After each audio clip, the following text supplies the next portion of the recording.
कहानी की शुरुआत 5000 साल पहले दिखाते हुए होती है, जहाँ पे हम एक जालिम राजा को हुकूमत करते हुए देखते हैं। एक वो भी वक्त था जब ये शहर आजाद हुआ करता था, लेकिन अब इस जालिम राजा ने यहाँ के लोगों को अपना गुलाम बना लिया है। ये राजा यहाँ के सभी लोगों से जमीन की खुदवाई करवा रहा होता है। असल में इसको एक ऐसे मटेरियल की तलाश थी, एक ऐसी चीज की तलाश थी जो इसको जादुई ताकतें दे सकती थी, और इस वजह से ये पहले से ज्यादा ताकतवर हो जाता और इस शहर पे नहीं बल्कि पूरी दुनिया में ही हुकूमत कर सकता था। बेसिकली इस मटेरियल का नाम एटर्नियम है, जिसकी मदद से ये एक ऐसा ताज बना लेगा जिससे ये अपने अंदर सुपर हीरो वाली पावर्स को हासिल कर सकता है। यहाँ पे मामूल के मुताबिक मजदूर खुदाई कर रहे होते हैं और उसी दौरान एक मजदूर को वो एटर्नियम पत्थर मिल जाता है, जिसको वो जालिम राजा हासिल कर लेता है और बहुत जल्द ही अपना वो ताज भी बना लेता है, जिसको पहनने से उसे बहुत सी ताकतें मिलने वाली हैं। इसी बीच में हम एक छोटे लड़के को भी देखते हैं जो कि उस जालिम राजा के खिलाफ खड़ा हो जाता है। वो गाँव वालों को समझाता है कि हमें इस जुल्म से बचना चाहिए, हमें उसके आगे नहीं झुकना चाहिए। लेकिन जब जालिम राजा को पता चलता है कि ये तो मेरे खिलाफ खड़ा हो रहा है, तो वो उसे मारने का हुक्म दे देता है। और जैसे ही उसको मारा जा रहा होता है तो वो लड़का एकदम से गायब हो जाता है और एक ऐसी जगह पे आ जाता है जहाँ पे बहुत से देवता बैठे हुए थे। ये 6 गॉड्स या देवता इस बच्चे को कहते हैं कि तुमने हिम्मत की, हमें बहुत अच्छा लगा, इसलिए हम तुम्हें एक ऐसी पावर देने जा रहे हैं जिससे तुम एक लफ्ज शज़ाम बोलोगे तो तुम्हारे अंदर हम सब की पावर्स आ जाएंगी और तुम इतने ताकतवर बन जाओगे कि तुम आराम से उस जालिम राजा को हरा सकते हो। ये छोटा लड़का करता भी ऐसे है, वो शज़ाम बोलता है और बहुत ज्यादा पावरफुल बन जाता है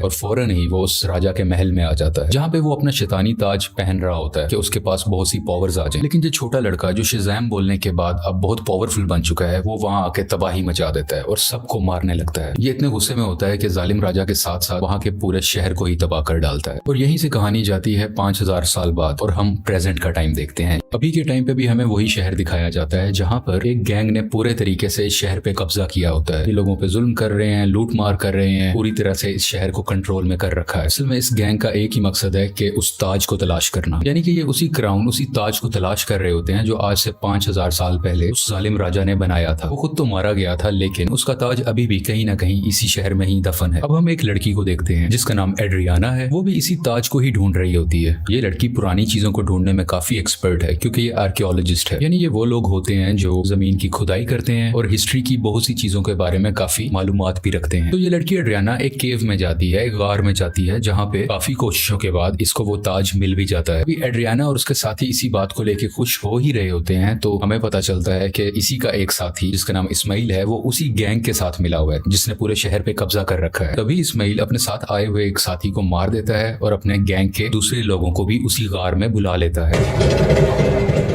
अब लोग इसकी तरफ गन पॉइंट करते हैं और उसे कहते हैं कि एड्रियाना, हमें तुम वो ताज दे दो। तभी ये लड़की नीचे देखती है और वहाँ पे कुछ वर्ड्स लिखे होते हैं। जब ये उसे पढ़ती है तो इसके मुंह से निकल जाता है शज़ाम। ये लफ्ज बोलते ही वहाँ पे ब्लैक एडम आ जाता है और वहाँ पे आए हुए सब गुंडों को मारने लगता है। इतना मारता है कि वहाँ पे कोई भी नहीं बच पाता। जबकि रही बात इस्माइल की, जो गुंडों के साथ मिला हुआ था, वो वहाँ पे मरने का नाटक करता है, इसलिए उसकी जान यहाँ पे बच जाती है। क्योंकि एड्रियाना ने ब्लैक एडम को जिंदा किया होता है, दोबारा से जगाया होता है, वो उसको कुछ भी नहीं कहता। अभी ब्लैक एडम वहीं पर होता है कि गैंग के कुछ और लोग आ जाते हैं और उस पर एक स्पेशल वेपन से अटैक करते हैं। ये वेपन उसी एटर्नियम मटेरियल से बना होता है जिसकी मदद से वो ताज भी बना था। और जैसे ही ये मिसाइल ब्लैक एडम को लगता है तो उसे वाकई दर्द महसूस होती है। ब्लैक एडम उस मारने वाले गुंडे की तो जान ले लेता है, लेकिन उस रॉकेट या उस छोटे से मिसाइल के लगने की वजह से खुद भी बेहोश हो जाता है। तो हमें यहाँ पे ये पता चलता है कि एटर्नियम ऐसा मटेरियल है जो ब्लैक एडम की कमजोरी है और इसी मटेरियल से ब्लैक एडम को मारा भी जा सकता है। तो ये देखते हुए एड्रियाना काफी परेशान हो जाती है और वो ब्लैक एडम को अपने घर ले जाती है। जैसे ही ब्लैक एडम को होश आता है तो वो यहाँ पे एड्रियाना के बेटे से मिलता है। ये बच्चा ब्लैक एडम को कहता है कि आप 5000 साल से उस गार के अंदर बंद थे, अब क्योंकि हमारा शहर गुलामी बसर कर रहा है, वो गैंग हमें जीने नहीं दे रहा, तो आप हमारे लिए एक मसीहा बन के आए हो, आप ही हमारे शहर को उस गैंग से बचाओगे। ब्लैक एडम को यहाँ पे कोई फर्क नहीं पड़ता। वो कहता है कि आज से 5000 साल पहले ये मेरा शहर हुआ करता था, अब यहाँ पे सब कुछ बदल चुका है, तो इस शहर को बचाने के लिए मैं रिस्पॉन्सिबल नहीं हूँ, मुझे इस शहर और यहाँ के लोगों से कोई मतलब नहीं है। और ये बात कहते ही वो घर से बाहर आ जाता है और शहर में फिरने लगता है और शहर को देखने लगता है। इसके बाद हम एक फीमेल लीडर को देखते हैं जिसका काम इस दुनिया में आने वाले सुपर हीरो और सुपर विलन्स को रोकना होता है। दुनिया में ऐसे हालात रखने होते हैं जिसकी वजह से आम लोगों को कोई मुश्किल ना आए और हमारी जमीन को भी कोई खतरा ना हो। वो यहाँ पे एक सुपर हीरो हॉकमैन से बात कर रही होती हैं। कहती हैं कि ब्लैक एडम अब वापस आ चुका है और उसे अगर रोका ना गया वो पहले की तरह इस बार भी बहुत ज्यादा तबाही मचा सकता है, और वो अगर पागल हो गया, वो गुस्से में आ गया, तो उसको रोकना लगभग नामुमकिन है। हॉकमैन इस चीज के लिए राजी हो जाते हैं और अपनी टीम इकट्ठी करते हैं जिसमें और भी बहुत से सुपर हीरोज शामिल शामिल होते हैं और सब मिलकर ब्लैक एडम को पकड़ने के लिए निकल जाते हैं। दूसरी तरफ उस गैंग के कुछ लोग एड्रियाना के घर पहुंच जाते हैं क्योंकि उन्हें पता था वो ताज अभी भी उसी के पास है, तो वो ताज लेने ही गए थे। और जैसे ही वो लोग एड्रियाना की फैमिली पे हमला करने वाले होते हैं तो ब्लैक एडम्स वहां पे उनको बचाता है और उस गैंग के लोगों को एक बार फिर से मार डालता है।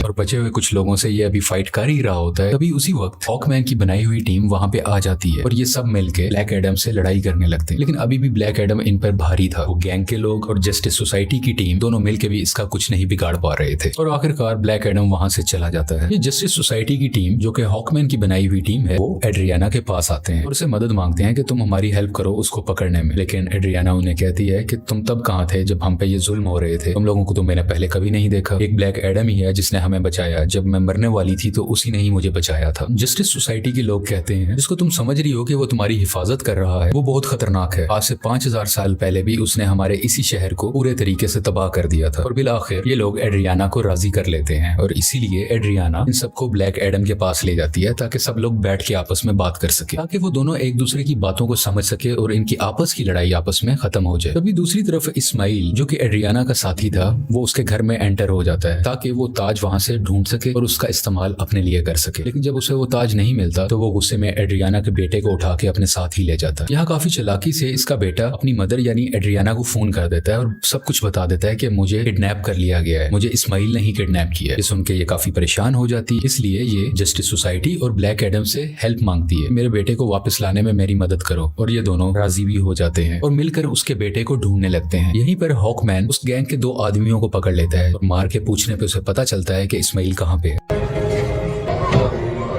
इस्माइल ने उसके बेटे को एक खुफिया जगह में रखा है जो कि एक रेगिस्तान में है। और जब ये सब यानी ब्लैक एडम और जस्टिस सोसाइटी उस जगह पर पहुंचते हैं तो देखते हैं कि इस्माइल ने उसके बेटे पे गन पॉइंट की हुई है। और यहाँ पे इस्माइल एक राज बताता है कि वो गैंग जो पूरे शहर में तबाही मचा रहा है उसका लीडर मैं ही हूँ और ये सब गुंडे मेरे लिए ही काम करते हैं। इसलिए वो एड्रियाना को कहता है कि अगर तुम्हें अपने बेटे की जान बचानी है तो मुझे वो ताज दे दो। तो ये परेशान माँ उसको वो ताज दे देती है ताकि उसके बेटे की जान बच सके। लेकिन इसके बावजूद भी वो उस बच्चे पे गोली चला देता है और जैसे ही ब्लैक एडम ये देखता है तो वो तेज स्पीड से उड़ता हुआ उसके आगे आकर उस बच्चे की जान बचा लेता है और यहाँ पे इस्माइल को अपनी लाइटनिंग से जला के मुकम्मल तरीके से खत्म कर डालता है। यहाँ पे ब्लैक एडम भी हॉकमैन से मिलता है और उसको एक बहुत बड़ा राज बताता है कि आज से 5000 साल पहले वो लड़का जिसने उस जालिम राजा के खिलाफ आवाज उठाई थी वो मैं नहीं था बल्कि वो मेरा बेटा था। और जब जालिम राजा मेरे बेटे को मार रहा था तो वो उसी वक्त वहीं से गायब हो गया था। इस चीज को देखते हुए जालिम राजा को बहुत गुस्सा आया क्योंकि अब वो मेरे बेटे को तो ढूंढ नहीं पा रहा था, तो उसने मुझे मेरे घर वालों को पकड़ लिया और हमें बहुत मारा पीटा। हमें इतने बुरे तरीके से मारा गया कि शायद कुछ जानवरों पे भी ऐसा सलूक नहीं करता। देखते ही देखते मेरी वाइफ वहीं पर मारी गई और मैं भी तकरीबन मरने ही वाला था। तभी मेरा बेटा मेरे पास वापस आ गया जिसके पास बहुत सी शक्तियां थी, बहुत सी पावर्स थी और उसने अपनी सारी पावर्स मुझे दे दी, यानी कि अब सारी पावर्स मेरे अंदर आ चुकी थी। अभी हम दोनों बात कर ही रहे थे तभी जालिम राजा के लोगों ने एक बार फिर से हम पे हमला कर दिया। वहां पे मैं तो बच गया क्योंकि मेरे पास बहुत सी पावर्स थी, लेकिन मेरा बेटा मेरी आंखों के सामने ही मारा गया। अपने बेटे को मरता हुआ देख के मैं आग बबूला हो गया, यानी मुझे बहुत गुस्सा आ गया और मैंने जालिम राजा और उसके लोगों को तो मार दिया, लेकिन वो पावर्स, वो शक्तियां मेरे काबू में नहीं रही। मैं उन्हें कंट्रोल ही नहीं कर सका और देखते ही देखते ये पूरा शहर मेरे ना चाहते हुए तबाह हो गया। मेरा ऐसा करने की वजह से उन देवताओं ने जिन्होंने मेरे बेटे को शक्ति दी और वो शक्ति अब मेरे पास है, वो बहुत नाराज हो चुके थे कि मैंने अपनी पावर का मिसयूज किया है, मैंने अपनी पावर को कंट्रोल में नहीं रखा। इसीलिए उन्होंने मुझे उस केव में बंद कर रखा और मैं कई हजार साल तक उस केव, उस गार के अंदर बंद रहा। जब एड्रियाना ने आके नाम लिया तो मैं एक बार दोबारा से जिंदा हो गया। यहाँ पे ब्लैक एडम को अभी भी बहुत अफसोस होता है कि उसकी वजह से पहले भी बहुत ज्यादा तबाही मची और अब भी बहुत ज्यादा तबाही मची है, बहुत से लोग मारे गए। वो हॉकमैन को कहता है कि मैं सरेंडर करना चाहता हूँ, मैं अपनी पावर्स को खत्म करके तुम लोगों के हवाले करना चाहता हूँ ताकि मेरी वजह से किसी को कोई नुकसान ना पहुंचे। इसके बाद ब्लैक एडम शज़ैम का वर्ड बोलता है जिससे वो वापस से अपनी एक नॉर्मल फॉर्म में आ जाता है, यानी वो एक नॉर्मल इंसान बन जाता है जिसके पास इस वक्त सुपर पावर्स नहीं है। और जब तक ये दोबारा शज़ैम नहीं बोलेगा तब तक ये वापस से ब्लैक एडम नहीं बन सकता। इसलिए ये इनसे रिक्वेस्ट भी करता है तुम मेरे साथ कुछ ऐसा करो कि मैं दोबारा से ये वर्ड बोल ही ना सकूं। आखिरकार ब्लैक एडम को पानी के अंदर डाल दिया जाता है और उसके मुंह में एक ऐसी डिवाइस लगा दी जाती है जिस वजह से ये बोल ही ना पाए। एक छोटी सी जेल होती है जिसमें ब्लैक एडम को बंद कर दिया जाता है। दूसरी तरफ हमें इस्माइल को दिखाया जाता है जो कि मर चुका था और अब वो हेल के अंदर आ गया है। इस्माइल को एक बात शुरू से पता थी कि अगर वो उस ताज की ताकत को हासिल करना चाहता है तो उसका तरीका ये है कि उसको वो ताज अपने हाथ में पकड़ना होगा और उसी वक्त कोई ना कोई उसको मारे ताकि वो मर के हेल में आ जाए, यानी कि जहन्नुम में आ जाए, और वो हेल के डीमन से यहाँ पे मिल सके जिनसे वो पावर हासिल कर सके। ये सारी बातें इस्माइल शुरू से ही जानता था, इसीलिए उसने ब्लैक एडम को उकसाया कि मैं जैसे ही एड्रियाना के बेटे को मारूंगा ब्लैक एडम आके उसे बचाएगा और मुझे मार डालेगा, और उसी वक्त ताज भी उसके हाथ में ही था। ये सब बातें ये शुरू से जानता था और सब कुछ इसके प्लान के मुताबिक ही हो रहा था। यहाँ हेल के डीमंस इस्माइल से मिलते हैं और उसको अपनी पावर्स दे देते। पहले जैसा इंसान नहीं था, ये सबाक बन चुका होता है। इन पावर्स के साथ इस दुनिया में आ जाता है और हर तरफ तबाही मचाने लगता है। जैसे ही जस्टिस सोसाइटी को इसके बारे में पता चलता है तो वो इसके मुकाबले के लिए इसके सामने आते हैं। यहाँ पे काफी देर लड़ाई चलती रहती है, लेकिन सबाक क्योंकि बहुत ज्यादा पावरफुल था, ये सब मिल के भी उसको नहीं रोक पा रहे थे। इसी जस्टिस सोसाइटी के एक और टीम मेंबर जिनका नाम डॉक्टर फेट है, वो अपनी मल्टीपल फॉर्म्स में आते हैं, मुख्तलिफ पावर्स का इस्तेमाल करते हुए सबाक को मारने की कोशिश करते हैं, लेकिन फिर भी कामयाब नहीं होते और बहुत जल्द ये सब समझ जाते हैं कि सबाक को ब्लैक एडम के अलावा और कोई नहीं हरा सकता। इसलिए वो यहाँ पे टेलीपैथी के जरिए ब्लैक एडम से बात करने लगते हैं, को बताते हैं कि हमें तुम्हारी हेल्प की जरूरत है, और ये लोग यहीं से उसकी काफी हेल्प भी करते हैं ताकि वो खुद को आजाद करवा सके। वहां से निकलते ही वहां के कुछ सोल्जर्स को मारता है,